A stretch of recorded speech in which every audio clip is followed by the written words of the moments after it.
Rahim Production. کجا برده استماره؟ او دفعه اوجا رفته کپیدن اینجا میگم اینی بده اولی نیستن با باغ؟ اینجا بگذار اولی بگذار ای بیاد تو ای پیش برا نه اول تو برا من میترسم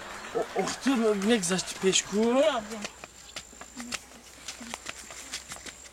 خوشو بیا نه غلطی با خوشو بیا نه غلطی با طور بینم میکشمو نه که انا ای اگذاروندم پیش دستی تو میکنی جوی خیلی دوا بیو اصلا انا میجا میفرما چی گفتی داوجا چی قرقر داشتی؟ اینجا بشی نه من اینجا نمیشینم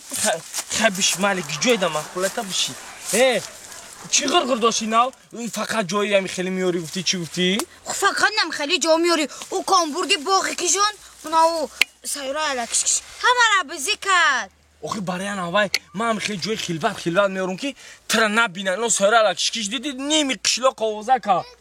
با ناموسی ما اوت دا پرابلم گپ خبرو بسیار میشوا برای انمی انا خیلی جوی چینا ولی نه بابای تویرم کو باقی بابای تویر اومدگی انا میام امکی انا مو سایرا ایوا ابد ولی خوای نیست اکامی جونی ما تو چی میخوای فقط ما را نم خیلی بوغوی نمی همسویو میاری میدونی برای چی من جوی خلوت را میارم برای چی برای کی میفرکی همین جوی خلوت دا قطیته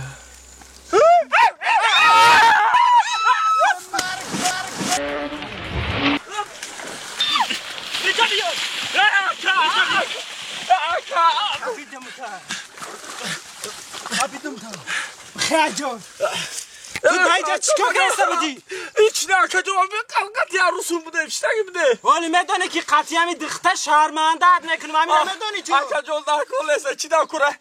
با این خیلی حال کنه با کلی تیموس همین دا کلیسه اکا گپ راست چه بگو چی کسه بودن اینجا دا؟ لفهمیدم اکا جو ما اشتاقی بودم قطعی عروسون ما اکا همی همسیو دا اوزالا که چی دا کره داره همسیو اکا همی اوری دخته اوری موبیلزا ما بچه بوالی خولای پتارو والا میدونی چی بسیار گم نزا؟ زیگی نمیجا اگر فرات شرمنده نشاید اقشلو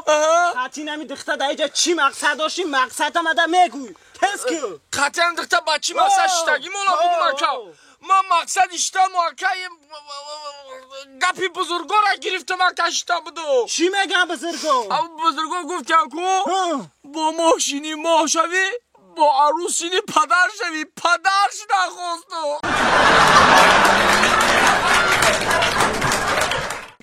سه مرا میدونی چی میفوره در همه چوی خیلوت قطید انا گفتم تو همی خلوت میاری چی کاری کردنی بخدا برای یک کدر صحنه نه قرباق چه در دورین آب دوخت اینا باور نکنین مخلصو همینجا دارن عذابی ما برای شما غریب بچه ها بازی را ما یاد گرفتم اکی نبگو بسین دوشنبه زوره یا اوی فرخور بسین دوشنبه زوره یا اوی فرخور کنش نه فرخور برای که پانی نمک کدریزده گودکای بلو پرولده استا گنجین تو چی با بازی نمیکنی؟ من نمیتونم باید بازی کردم چی با؟ بازی دکون رو باشه تا زدی پری دو دکو؟ خوب کردم زاتو یا پیلوس داره اویجا دوشنبه پلاکه یا پلاکه دینا نگاه کنده اکر همین نگاه کنده تلفن نکن یا کار یا گلو دا کلوش بیا نه تمام ویزا نمیکنم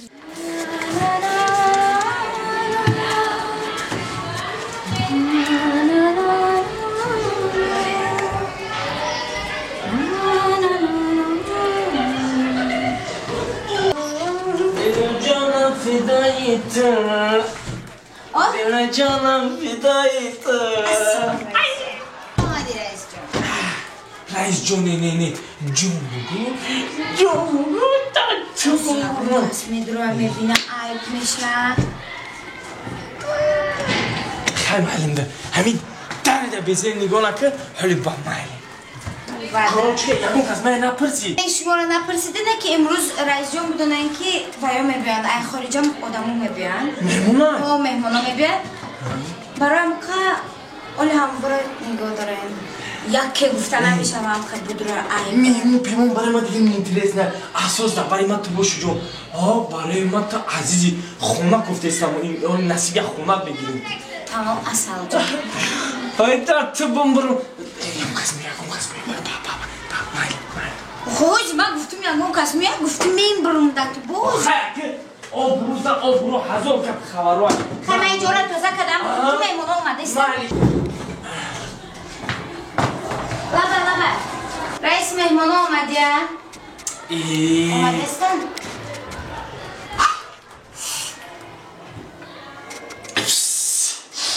شاید بدورم مرحبا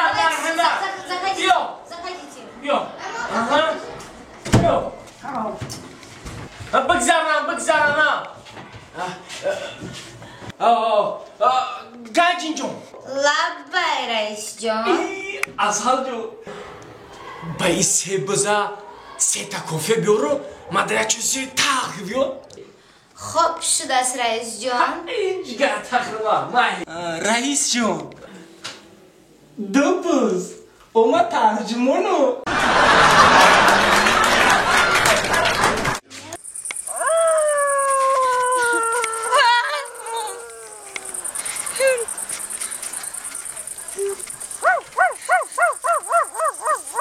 خدای مرا چم گفت مرا بیا سنگا بگیرم من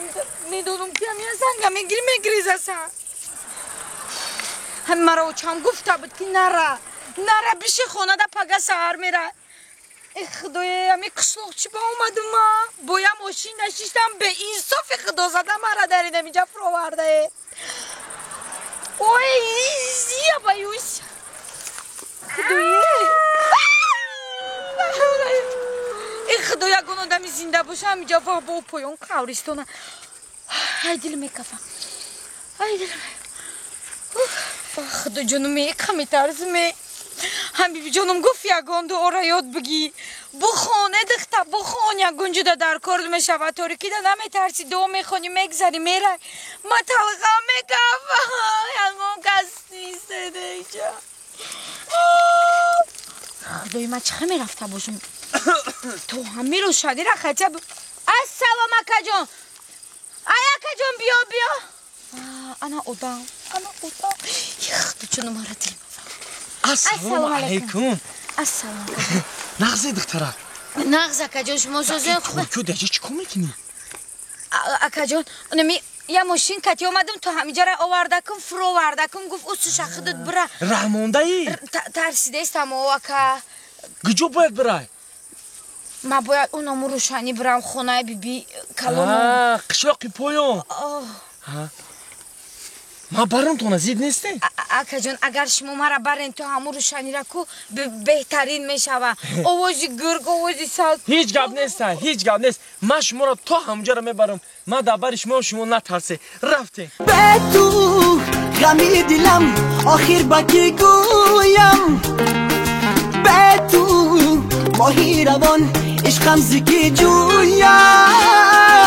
تنها ترین مجنون گشم زی دردی تو نستی کجا روم ای ماهی دل جویم تنها ترین مجنون گشم زی دردی تو نستی کجا روم ای ماهی دل جویم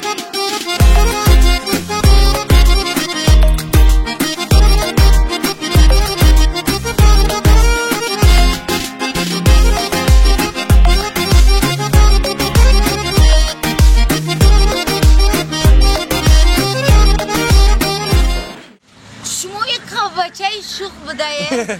هم خمار خندوده با خدوم خکم دیگه من نمیخندم خیلی و بشه بامبا با گفته ایمو و بشه زور بخدو ما دا فورید بیم بود روی بیم شدم میخندودیم و کسا میشنیم سری پیولا چون میشنیم نه من افسوس که رفتن نمیتونم افسوس رفتن بهترین این سور شما مرا ایکا خندونده کیروی تعریف هم نیست این شوخیه که شما دکدم حالی چیه وقتی که من زنده بودم هر یه شوخیه میکردم مردم ای خنده را بهش بشیره